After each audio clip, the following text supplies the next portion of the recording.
Okay, so today I want to tell you a story about two different gentlemen. I'm going to tell one story right now, and then I'll tell the other story in another video because I don't want to take up that much time. But and let me first start by saying I'm not a doctor, and if you are having chest pain, you need to go seek medical help and you need to go be seen urgently. Okay? I'm a nurse, I'm not a doctor, and I don't act like a doctor. I am a nurse. Okay? But I always tell people, always tell my patients that if you're having chest pain, you do need to be evaluated. If you're having active chest pain, if you're having, uh, you know, intermittent or chest pain that comes and goes, you do need to seek a doctor. And that's what I do. I help people, I connect them with their providers so that they can be seen. Okay? And one thing that I do find, let me tell you this, two things that make people run to the emergency room faster than anything else is chest pain and abdominal pain. Those two things will cause somebody to run to the emergency room, even if they don't like doctors, even if they don't like to wait in a waiting room. Those two things, once you have active chest pain, it'll cause you to go in immediately. Okay, so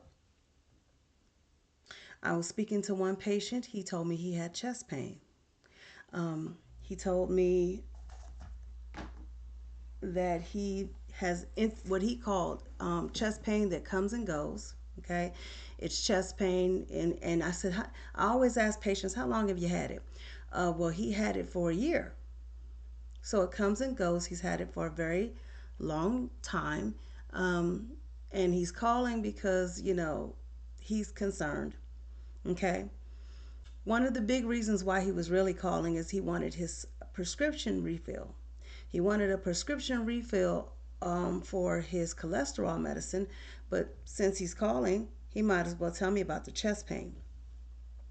He was also upset because he can't seem to get his prescription medication refilled. Okay, so I began to look into the matter a little bit closely and I noticed a couple of things. Number one, he has not had labs in well over a year. In order for you to get refills, you got to have lab work, especially for cholesterol meds, because the doctors need to know what your cholesterol level is. They won't know it if you don't do labs. So that was number one. And then number two, he had not been seen in a while. So he needed an appointment to be seen with his provider. So I set him up with an appointment. Um, and then I told him he had to get lab work done. Well, he argued with me about it. He didn't want to get lab work done because he doesn't like the way certain people stick his arms. He had a lot of excuses. This first patient, had a lot of excuses. He had a lot of excuses for why he couldn't get to the lab. The distance is too far. Not distance as far as the hospital, getting to the lab, but walking from the car to where the hospital location is. So there's lots of things that he could have done, but he made a lot of excuses. So the best plan that I could come up with him, to help him was, listen, get your labs done. I can give you a short supply of medication until you get to your next appointment. You need to keep that appointment. You need to do your labs so that you can get more longer refill of medications. That's the best that I could do. But I did have a conversation with him. I found out that he really felt that he was hopeless. Nothing matters, nothing is going to change, nothing is going to make anything better. So then why even try? But there's a couple of things that he was doing that could help improve, that if he stopped doing these things, it could improve his health. For example, he's a daily marijuana smoker and he's a daily cigarette smoker.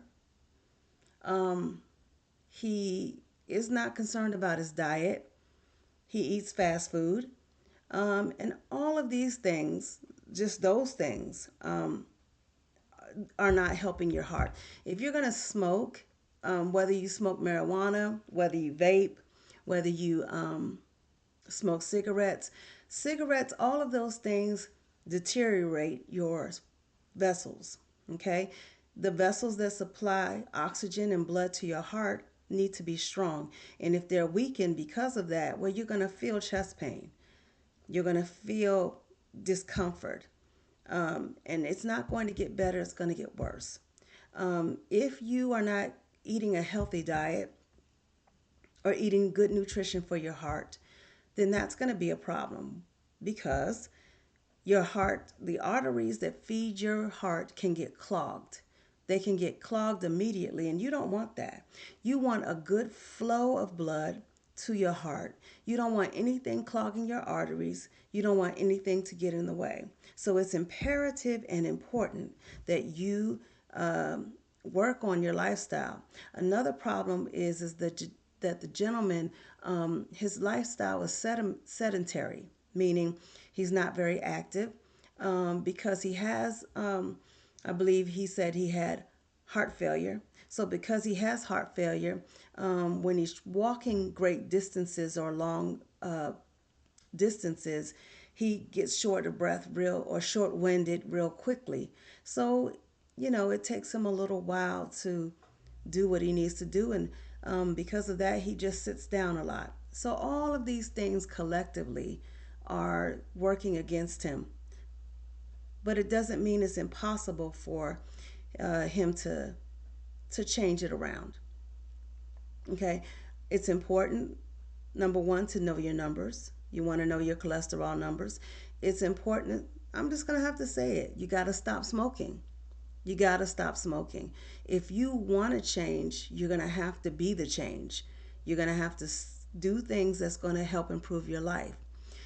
Something else that I would look at is maybe talking to a counselor or maybe getting to the root of the problem as to why you think that you can't change or why you think that this is as good as it's going to get. I never believe, I don't care what kind of patient, I don't care who you are, I don't think that this is as good as it's going to get. I always believe there's help, there's always hope. You just have to find it, okay? So the plan for this guy is to get the lab work done, come to the appointment, pick up his script for his medication, and talk to the doctor about, uh, you know, come up with a plan that's going to help you in your future, that's going to help your health, okay? Write down your questions, write down your concerns. What is it that you're concerned about? Because when you walk into the doctor's office, you don't want to not have any questions because the doctor's going to lead the conversation. He's going to assume a lot of things that's not true. And be honest with your doctor. If you're smoking marijuana, if you are smoking weed, I mean smoking marijuana, smoking cigarettes, whatever it is you're doing, let them know. Because you got to be honest with yourself and you got to be honest with your provider, okay? If you don't do anything, nothing's going to change. Now remember, take care of your heart and it's going to take care of you, okay? All right. Thank you so much for your time. Bye.